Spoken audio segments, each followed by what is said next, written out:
Hello दोस्तों। आज हम बात करेंगे एक प्रोग्रामिंग टर्म के बारे में जो कि है आइडेम्पोटेंस। नाम काफ़ी हैवी है पर कॉन्सेप्ट बहुत सिंपल है। चलो इसे इजी एग्जांपल्स के साथ समझते हैं।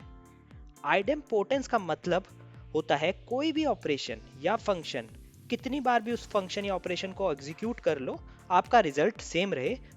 फर्स्ट टाइम के बाद कोई एक्स्ट्रा चेंज ना हो, उस फंक्शन या उस ऑपरेशन को हम कहेंगे that is an idempotent operation और एन आइडेम्पोटेंट ऑपरेशन।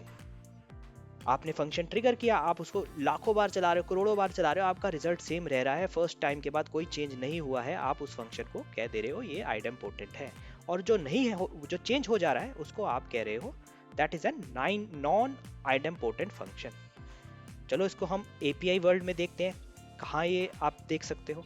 जैसे कि आपने देखा एक पुट कॉल, यहाँ पे मैंने लिखा एक पुट कॉल की, मैंने यूजर 123 का नाम चेंज करना है, मैंने उसका नाम पुट करना है जॉन।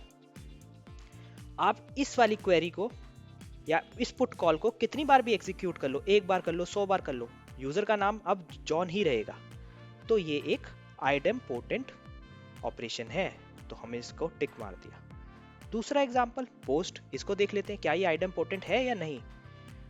पोस्ट कॉल करने में हर बार एक नया ऑर्डर जनरेट होगा, ये ऑर्डर जनरेट करने का पोस्ट कॉल है, हर बार एक नया ऑर्डर क्रिएट हो रहा है, रिजल्ट हर टाइम चेंज होगा। तो this is not an idempotent, तो इसके आगे मैं टिक नहीं लगाऊंगा, पोस्ट कॉल हमारी आइडेम्पोटेंट नहीं होती। डेटाबेस में एक एग्जांपल ले लेते हैं कुछ। अब जैसे कि मैंने यहाँ पे कमांड लिखी है update user set email equal to john@example.com।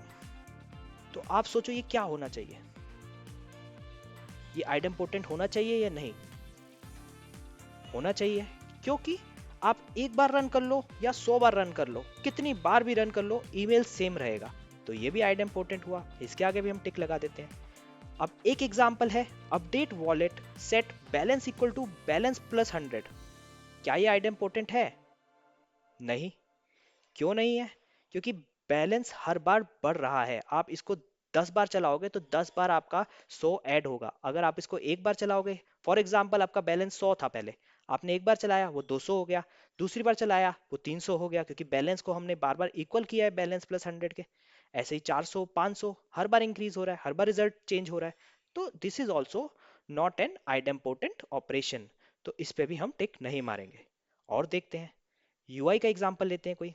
अब आप रिफ्रेश बटन की बात करो, अब मैंने एक गूगल का पेज खोला, मैं इसको रिफ्रेश करे जा रहा हूँ, मुझे सेम आउटपुट मिल रहा है, कितनी बार भी रिफ्रेश रिफ्रेश हो रहा है मुझे सेम आउटपुट मिल रहा है, कोई स्टेट में चेंज नहीं है, तो इट्स एन आइडेम्पोटेंट, इस पे भी हम टिक मार देते हैं। लाइक बटन होना चाहिए? नहीं, क्योंकि आप हर बार लाइक को क्लिक करोगे, आपका जो लाइक है इंक्रीमेंट होगा, लाइक्स जो है आपके बढ़ते हैं, that is a non idempotent operation. तो यूआई के एग्जांपल में भी हमने देख लिया।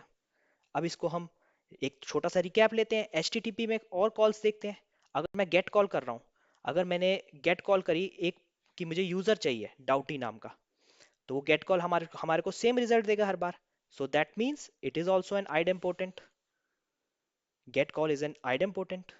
पुट कॉल वो हमने अभी देखा ऊपर कि आप इसकी डाउटी की जब मैंने चेंज कर रहा हूँ, 10 से 20 कर रहा हूँ, अब मैं पुट कॉल कितनी बार भी एग्जीक्यूट करूँ उसकी एज 20 ही रहेगी, मेरा रिजल्ट चेंज नहीं हो रहा है, तो that is also an idempotent, ये भी आइडेम्पोटेंट हुआ।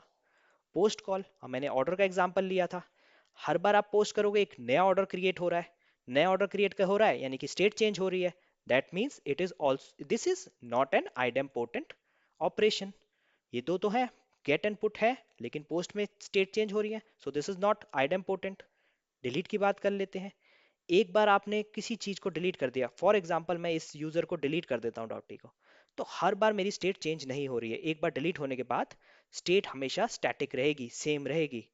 जितनी बार भी मैं डिलीट कॉल करूंगा अपनी एग्जीक्यूट करूंगा तो वो ऑलवेज स्टेट को मेंटेन रखेगा। सो that means this is also an idempotent operation. तो देखा कितना सिंपल था, अगर कोई ऑपरेशन बार बार रिपीट करने पर भी सेम रिजल्ट देता रहे तो वो आइडेम्पोटेंट है, अगर नहीं तो वो नॉन आइडेम्पोटेंट है। सिंपल। तो अगर आपको ये वीडियो अच्छी लगी तो do like share and subscribe.